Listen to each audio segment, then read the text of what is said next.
Nelson, uumpisahan ko na yung flood control investigation na yan. Yan.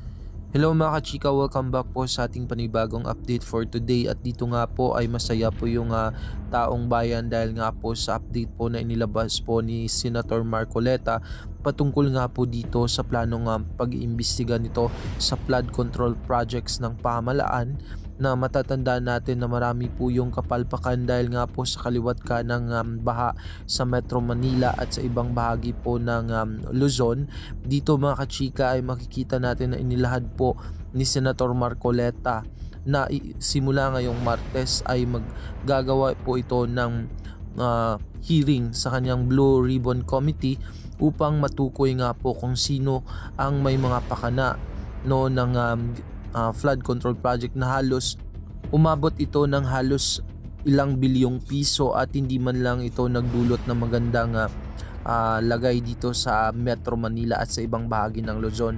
So dito nga mga kachika ay ito nga po yung pinaka-excite na po na part na hinihintay po ng ating mga kababayan, dahil dito malalaman po nila kung sino yung mga taong konektado, kung sino yung mga taong kontraktor nito, na para malaman po ng taong bayan yung dapat malaman nila patungkol dito.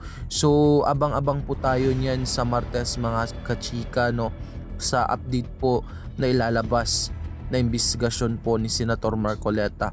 Kung excited ka na pong malaman ito, please comment nyo po yung iyong komento patungkol po dito para malaman po natin ang iyong solusyon. Natin dito, Nelson. Isang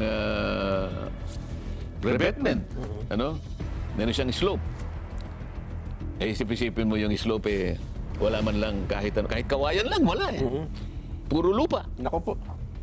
Yun ang anong emergency power ang ibibigay sa presidente? Kayo na po magkusa dyan. Na yung pera po ng bayan, wag po ninyong lalaruin yan. Sa Martes kasi, Nelson, uumpisahan ko na yung flood control investigation na yan. Yan ang matindi. Sa Blue Ribbon. Blue Ribbon na po ito. Para yan ang matindi. sa Blue Ribbon. Blue Ribbon na po ito. Para medyo challenging yan. Mahirap talaga sa laki ng problema kinakaharap natin dyan.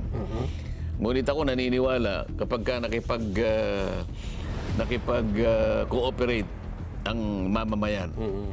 Anong may emergency na ibibigay sa Pangulo? Kaya nating imbestigahan yan, makipag-cooperate lang ang taong bayan. Matukoy natin kung sino may mga kasalanan dyan. Parang nakakita ko na